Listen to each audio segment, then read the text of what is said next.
Welcome back to another episode of In Focus with Haversine Funding, the podcast where we discuss trends, insights, and strategies that drive success within specialty finance. I'm your host, Nolan Reichert. I'm joined today by my co-host, Jenn Palmer. Jenn? Thank you for having me again. Yes, thank you for joining us. Today we have a very interesting guest. We have Jenn Palmer. Jenn, thank you so much for joining us. I really appreciate you having me here today. Thank you both.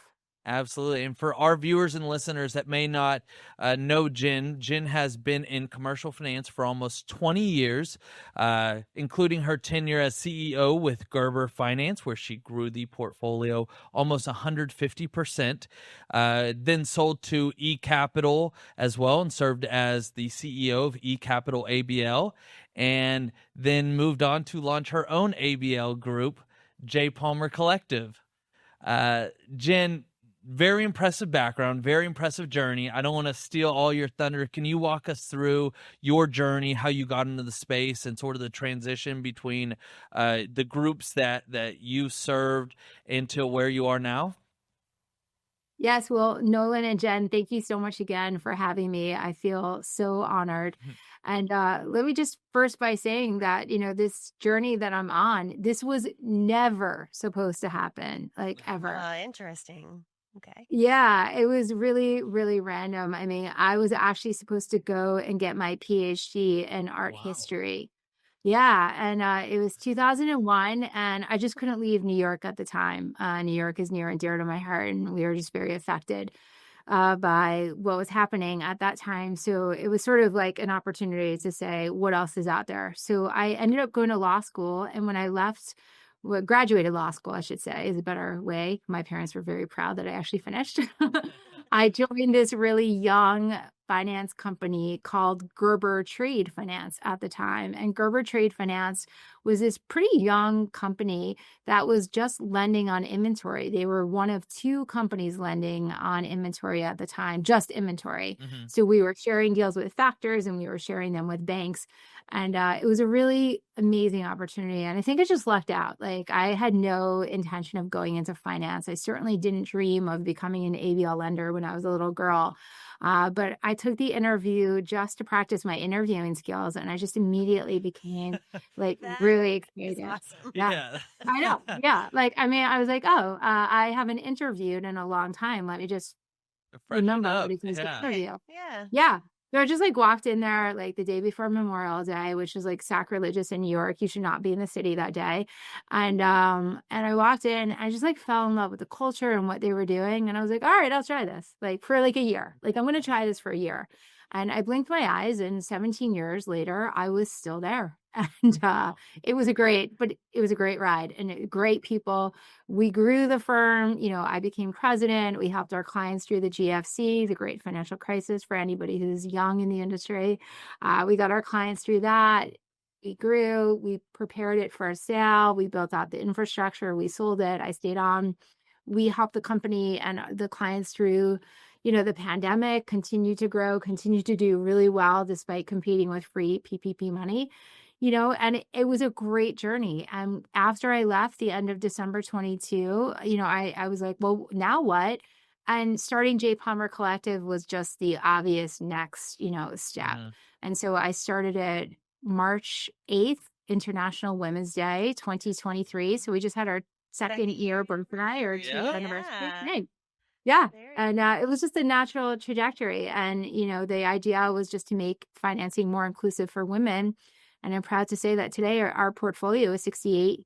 Let me just be really clear, because I wasn't very clear on that. 68% female-owned, female-led companies. Yeah, we're really proud about that. Mm-hmm. And that's what makes what you're doing. You're doing asset-based lending. Can you give a little bit more specifically, like size, things like that? But you're also really focused on helping women own businesses, which I think is inspiring. Yeah. Thank you. Yeah. We like to work with clients who have revenue somewhere between 5 and 100 million. So that is a pretty wide range. And there's a lot happening between 5 and 100. So I would say probably our sweet spot is like $30 to $35 million of revenue. That's where we really love to come in. But 20 is fine too. But we'll look at companies anywhere in this range.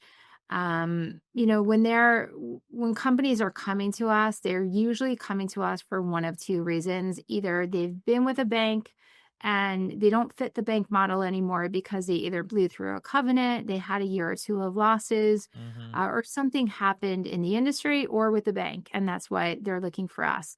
On the other hand, the other box is companies that are just growing so quickly that traditional financing doesn't make sense for them because they're more focused on top line rather than bottom line.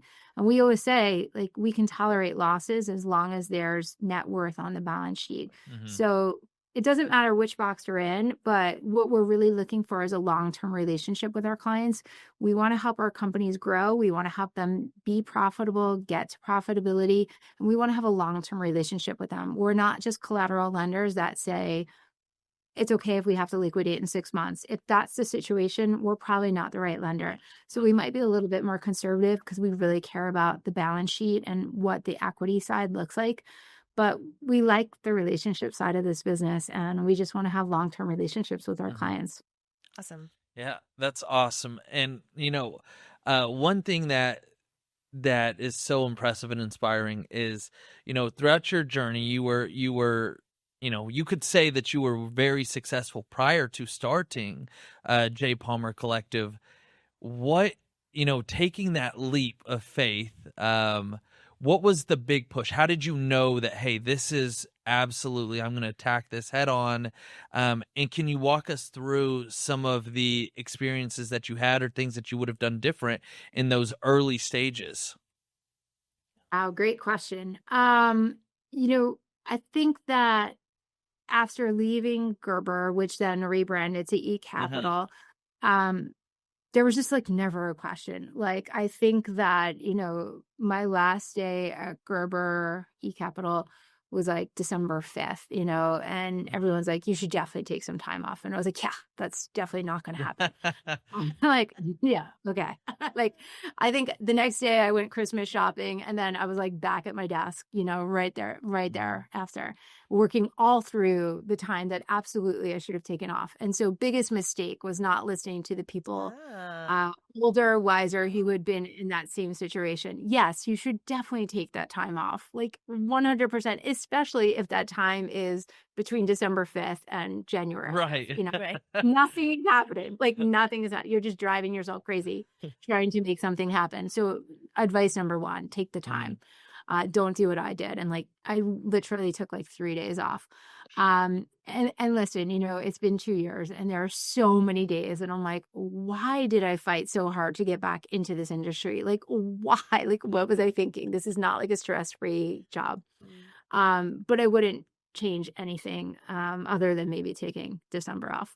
The last 2 years have been very stressful, but very fun, very humbling, but most importantly, very educational. And it took us a little bit longer, times 10, to find the right institutional partner. Granted, we were out there raising capital in the worst market in 25 years, but it doesn't matter. Like, if anyone is like, well, this is the worst market in 25 years, it's still stressful, and it still feels, I don't know, it just feels terrible. Right. It's also not something I've ever done before. So, the private equity world just speaks a completely different language that I am not educated in. So, it was really educational. And fortunately, we had a lot of high net worth individuals who came to bat for us, family offices, and even competitors who are friends and, really stepped up and helped us, get there, get to where we are. So, I certainly underestimated how much time it would get to find the right institutional partner, which is ultimately what we needed. This business is so capital intense. But we were fortunate. We finally found the right partner. And I can say that we're such a better lender because of it. Our clients are constantly having to deal with an equity raise. And you sort of like, maybe you think like, you know it all after being in the industry for such a long time, or you don't know what you don't know. And I had never had to worry about being short on capital until that point in time. And so now I've had that experience. So now I can really empathize and relate to my clients in a way that I didn't realize I was lacking up until that point. So I am grateful for the experience and for how long that it took to find the right partners. Mm-hmm. And you always find your people. Like, thank God that, we found the right partners when we did, which was so great. Everything happens the way it's supposed to, at least I believe. So I'm really grateful Mm-hmm. for all that stress over the last. Yeah, it sounds like you had a lot of support just from relationships you made over the years, and I feel like that's something I would take away if I were watching. Like those relationships you make with others in the space, um, Absolutely. will help you in those when you need that support for something later. And yes, raising capital is not what you think it is. It's a totally different world, different terms, Yeah. different mindset. Overeducating is not necessarily a thing. People like, yes, yes, it's Yeah. different. So Yeah. And Jen, you're right about the networking and being in the industry. And I think, that definitely helps, and the people that, helped me along the way, I'll never forget. And, you definitely remember who was there for you, and, who wasn't, which is fine, you're super busy. Yeah. But you'll definitely remember the people that stepped up for you. But, I think what for me though was the hardest part was like actually asking for help, right? And sometimes that's really hard to do. So, my advice to somebody who is raising capital in today's market is like, you absolutely cannot do it alone. You've worked on your network, you've invested in your network. You have to be vulnerable. You have to trust people. It's really uncomfortable. But, I went to my competitors and I trusted Yeah. them and they stepped up and they were there for me. And, they're great that's good. people. Yes. Yeah. Yeah. I love that tidbit Yeah. because you talk to so many people and they say, how they love to help. I mean, at the core, everything that we do, like that's where it all started is helping people, helping grow small to mid-size groups, but rarely do they get that opportunity to actually help someone because like you said, It's hard. it's hard, it's Hard to ask for uncomfortable.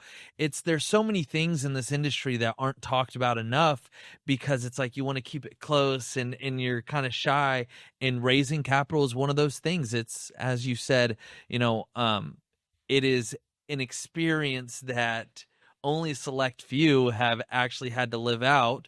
A lot of them have had the benefit of not needing to go raise capital, but secondhand, I've got to watch it, and it definitely seems like a challenge. So, it's such a blessing, and I think it speaks volume to you, Jen, that people were willing and so willing to help you. I think that part is overshadowed that you know, Uh, yeah. there's a reason why they decided to help. And we saw a very big announcement come out, and in just 2 short years, you guys have covered so much ground. Raising capital is one side of it, deploying capital is the other side. How has that been? What's the market for deploying capital to small, mid-sized businesses today? Yeah, well, it's funny to think that, certainly having too much money can also be a problem, right? Yes. I always say that, like, we hate when our clients are over inventoried, but as lenders, we can be over inventoried as well. And our inventory is money.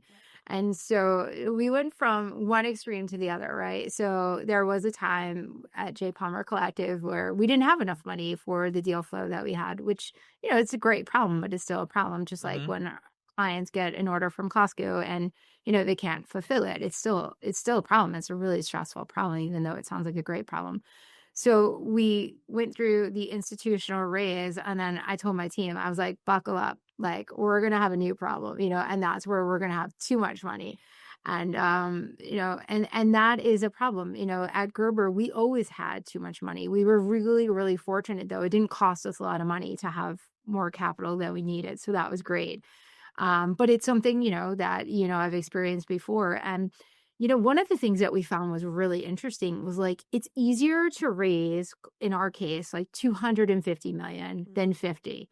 And we were like, no, but we don't want 250. Like, and they're like, no, but it's not worth it for 50. So it's a very like Goldilocks situation going through the capital raise. And my greatest fear was, like having to raise 250, and we got term sheets for that, and we're like, we cannot deploy that like as quickly as you would want us to, so we don't want that. And so it really becomes, again, a Goldilocks situation where what is the right amount for your business and what do you feel comfortable with and what do you feel comfortable with deploying? Because it can very much be feast or famine. So we made sure that the amount of capital that we ultimately raised and announced, maybe it wasn't the sexiest number, but it was a number that we felt comfortable with taking on because we said, we have two businesses. One is lending money, the other is getting it back. Mm-hmm. And so you can deploy money and you can put $250 million out on the street, at least we could, but would it be the most responsible thing to do? No, not with the deal flow that we're seeing. So we felt comfortable taking a smaller number because we want to grow, but we want to grow responsibly. So we're really fortunate that we have another big number in the back for when we're ready for it, but we're not committed to it. We're not paying You don't for it. have to put the money out today. Exactly. So we're not going to grow for growth's sake. And I think that's a really dangerous thing in our industry is where companies feel the pressure that they have to grow for growth's sake because there's a drag on their capital cost. We're really fortunate we don't have that. We didn't want that. We wouldn't agree to it. So it's all about growing and growing responsibly. And that is our mission. And that's what we're committed to. I think that's good that you bring that up because like we were just saying, people don't talk about that enough. You can raise money, you can put money out the door, but it is hard to make sure that you're looking at quality deals, underwriting them, monitoring them so you get the funds back. Have you seen trends this year where deal quality is better, worse, things like that in the mix? Speaking of deploying capital and getting it back. Yeah. So yes. Yeah. Well, Jen, you bring up a great point. When people, walk in a room, and so-and-so walks by and they're like, oh, that person just raised X amount of capital. Nobody ever asked, at what cost, at what valuation, like how much is it going to cost them? How much did they give up? And that is a really important conversation to have because equity is always the most expensive form of financing. Debt still has a bad reputation in many industries. And, my mission is like debt is not a 4-letter word. Debt is a great way to grow your business. And if you can grow, there's got to be a healthy ratio between debt and equity. But if you can grow with debt versus equity, that's absolutely what you should do. Try to save as much as you can as possible because hopefully there is an exit. And, we're really fortunate. Our deal flow in the last 2 years has been unbelievable. Like, as I said, in the early days, we're not that old, but in the early days, it was more than we could handle. We've seen an incredible amount of deal flow, but it's not always quality. And That's what I was Yep. wondering. Are you seeing, yeah, just because the times are different? I know yeah, a lot of people expected the specialty finance space to be busier post-pandemic after the banking crisis, I'm using all those words, whatever. Mm-hmm. But I don't feel that it's been that way. And so I don't know what are you experiencing in that, seeing wise as far as deal flow and quality of deals. yeah, it's quality. I mean, honestly, like, I thought in 2020 there would be better deal flow. I thought in 22 there would be better deal flow. Mm-hmm. That's sort of like the banks are going to tighten up and it'll be better Yep. for our market. I think we're all still waiting for that. Like, banks holding on to deal. They are. I don't know if that's gonna I know. happen. So yeah. Yeah, I don't know. So even though we're so busy, the quality is not there. And so you have to be very disciplined and make sure that you don't get caught up in the competition because then obviously when there are fewer deals, there's more lenders on those deals. It's great for the prospect. I just had a client yesterday and I was like, oh, you're just trying to take 5 term sheets and put them together as one. But Yeah, business owners do have more options now for that, which is good. Yeah. Yeah. It's great for them. But, I just said, in that example yesterday, I said to the prospect, I was like, we're not going to be your final choice because, we have a lane and we're going to stay in our lane. And, we're not going to chase your deal because there's plenty of others. And good for you if you can get what you're looking for, like the best of all 5 term sheets. But that's not who we are. And we don't need to be that. So, Yeah. And that kind of somewhat ties into my next question. What I failed to mention when I introduced you is you are also a former president of the SFNet, only the 3rd woman president. And you were also recognized as a top woman in asset-based lending by the ABF Journal, and also starting JPalmer Collective. It seems like you have had a mission, as you had mentioned, to help women-owned businesses grow. What sort of was that driver behind having that niche and that focus? Is it something, is it just your story of success?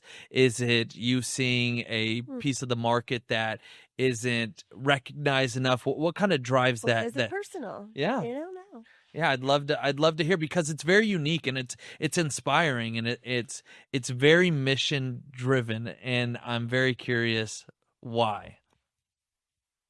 Yeah, thank you. I feel really, really fortunate to be where I am today. I really do. I was given an opportunity. I was this young blonde when I joined the industry who didn't know anything about finance, but I had enough people around me that thought I could contribute and add value and gave me the chance.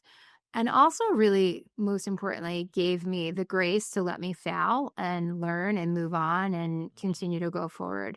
So, at a pretty young age, I found myself in a pretty unique spot.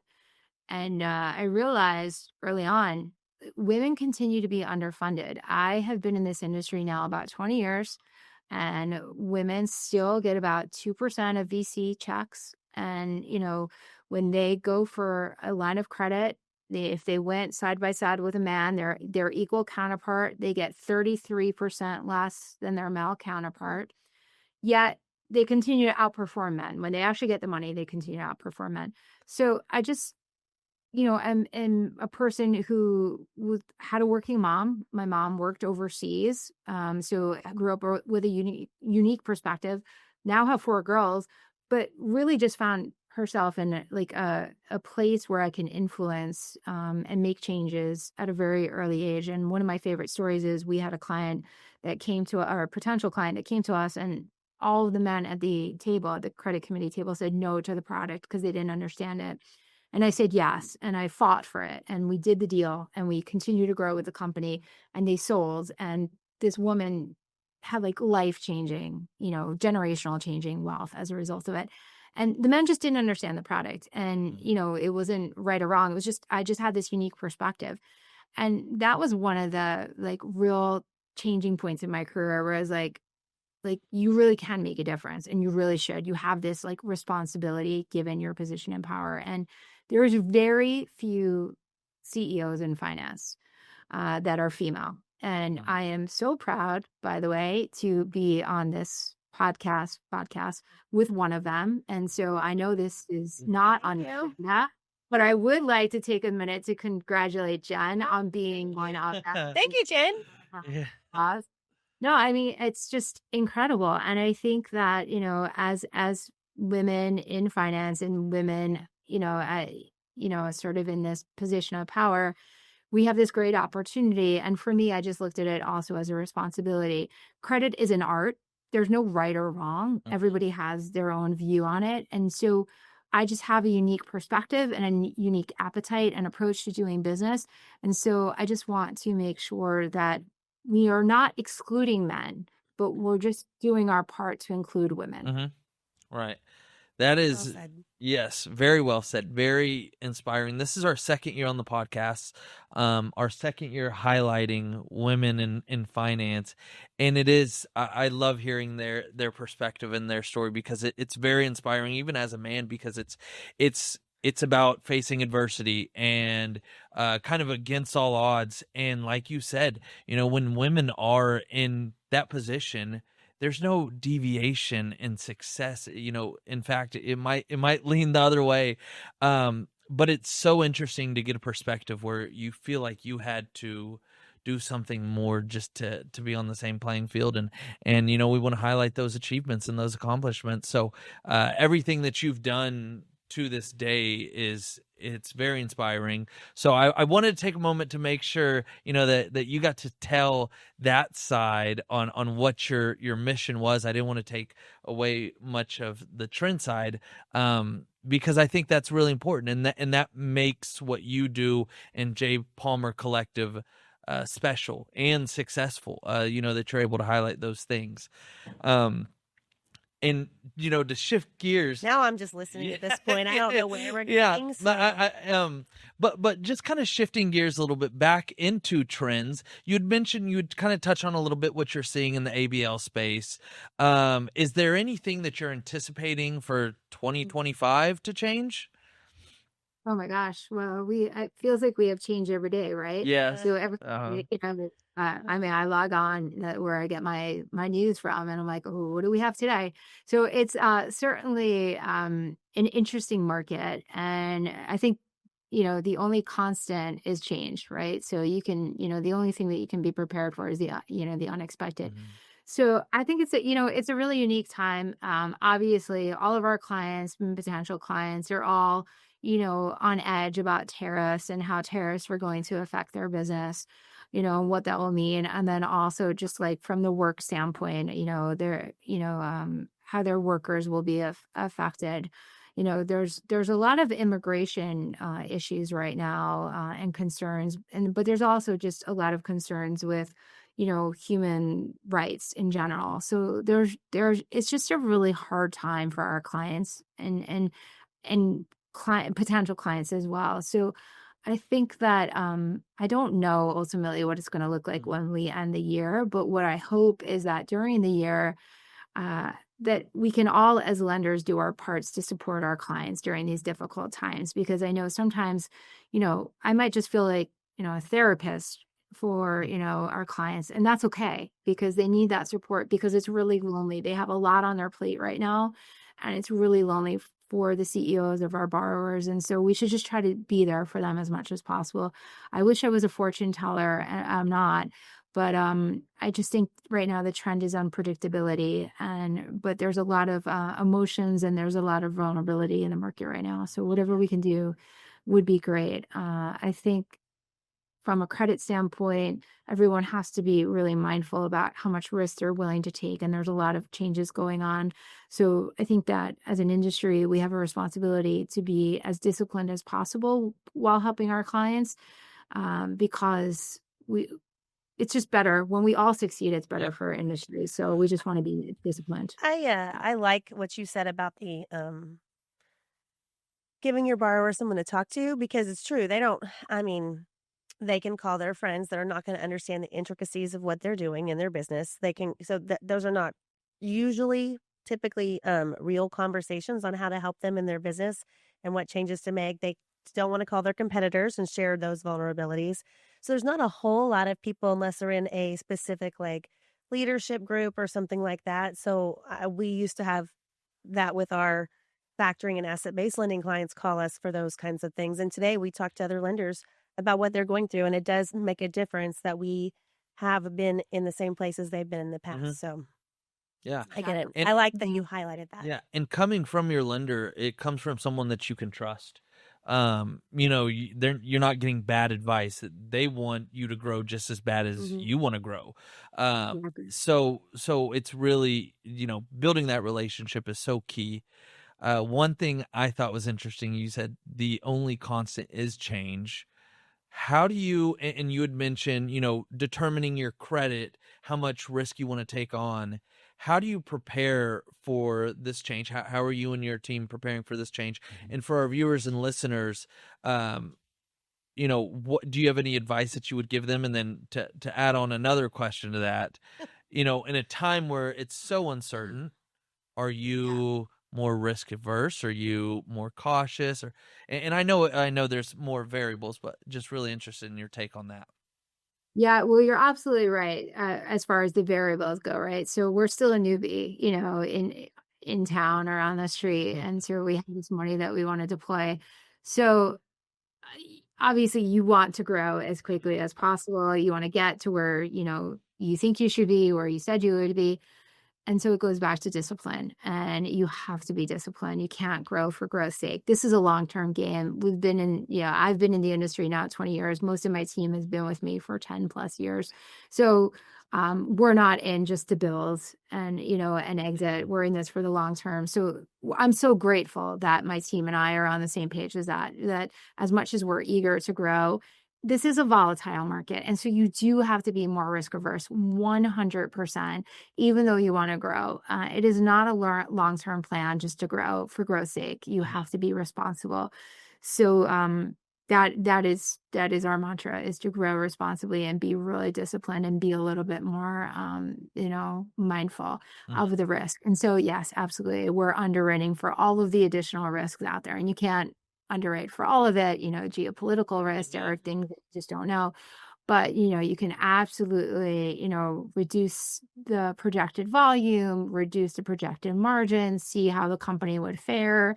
If everything goes wrong, don't believe, always what you see. You really have to look for trends and data from the last couple of years, and then sort of take it in and shake it up with current trends and what's happening. You really have to look at where they're sourcing their products from, and, what does that mean, and how stable are those companies, and get as much information as you can on their suppliers and the health of those, vendors and their lifelines, right? Because your borrower doesn't just rely on you. They rely on so many other parties. Diligence all of them if you can, and underwrite all of that to really foresee your risk. So This is why underwriters are unicorns. I still say that every day. Gosh, so incredible. Thank God for the underwriting teams, right? I mean, I know, it's they probably have the most clout in the market right now, right? Because I would agree they're with so needed. Yeah. Yeah, they're so needed. But as long as you have a good underwriting team who really understands what your credit appetite is as management and are committed to that, you'll be fine, and let them challenge you and make sure that they're challenging you and not just, agreeing to what you want. Nolan, I don't think I answered the first part of the question though, so I apologize. Nolan's like, if I'm being completely honest, Yeah, so great. you talked about change and being constant. Yes. So how do you prepare? Thank you. How do you prepare you and your team for the change? Is there anything that I'm really lucky because my core leadership team, we've been through the GFC together. We've been through the pandemic together. So we almost read each other's minds. So I feel really, really grateful. But, there are new members of the team who haven't gone through all of that. And I think you just have to build a really strong culture early on. When you hire someone, you have to make sure they're good with your culture. They believe in it, that they believe in your mission. It all works for them and they feel passionate about it. Money is not enough. It's got to be about the mission. It's got to be about the culture. And if they believe in that, they're going to be fine. And you spend enough time with them explaining your decisions and why not. I think they'll get there, but you have to invest in your people. This is a service industry. If your people aren't aligned with you, your clients will not be happy. So it just all, you just got to spend the time and the energy with your team, and they'll naturally get prepared if they're aligned with you. Mm-hmm. Yeah, you'd mentioned your team had. What's funny is you kind of read my mind about culture. I was going to ask you about, how did you build that? Because you had mentioned that your team has been with you for 10 years. 10 years. That's very rare, and it speaks. Is it? No, it is rare. It speaks towards what you're building, in that your team really is aligned with the vision that you had, the culture that you want to represent. So kudos to that. No, you keep giving me all these accolades, but I just want to take a moment to just say, I truly am so lucky to have one of the best teams in the business. I mean, it's not possible without your core leadership team. And I'm just so very grateful. And also just the industry is a really special industry. There's various facets of finance, and I don't think other areas of finance are nearly as helpful. I think it's a little bit more cutthroat in different areas. And I was really lucky that I got to know my competitors at a pretty early age in the industry and became friends with them. And they were always so grateful to share their war stories and lessons learned with me. And this industry is very, very special, and it's filled with good people. And you just got to find your people, and whether they're on your team or they're your competitors that are your friends or your service providers, if you align yourself with good people, you should be successful. Mm-hmm. I like that too. Sorry. I feel that same way. I feel like the industry is special, and there's all the people out there that helped along the way make introductions when I didn't know anything, or I mean, with everybody and everything, and really tried to make sure you know about this bad thing that can happen to you. And have you heard about this or whatever it was? They were genuinely there to support. So Yeah, I like to ask our guests takeaways, and that comes up all the time. Is like ask for help, reach out. People, are you subtly telling you to ask for more help, Nolan? I feel like you're saying that. Throwing subliminals. No, but it just goes to show, half the guests that I've had on this podcast, I got the pleasure of getting to know them through this platform. It's like I asked, hey, do you want to tell your story? And people are so open and say, yeah, absolutely. I'd love to share how I got to where I am, you being an example. And it is, it's such a spotlight on the industry and the willingness. Everyone is rooting for each other. There's enough room for everyone to grow and be successful. I'm, as we all feel, I'm very thankful to be a part of this industry. I feel like people fall into it, but it's not often that people want to get out of it. They might left, but then they want to come back because it feels like a community. Which I love. And I could sit here and pick your brain and talk to you all day. I really appreciate you joining us. It's been a pleasure getting to know your journey. As I've said many times, it's very inspiring. I'm super excited to see what happens in the next 2, 3, 4, 5 years with JPalmer Collective, the growth that you guys will experience. We're rooting for you. Thank you so much for joining us. I don't have anything. Thank you very much. We really appreciate it. And we know we had other things going on today, and so just thank you for taking the time to share. Absolutely. It was a true honor to be here today. I really appreciate you inviting me on to tell my story. Thank you so much, not only for having me today, but your constant support. And you guys are perfect examples of the incredible people in the industry that are helping others and supporting others. And your service that you provide is an invaluable service for our industry. So thank you.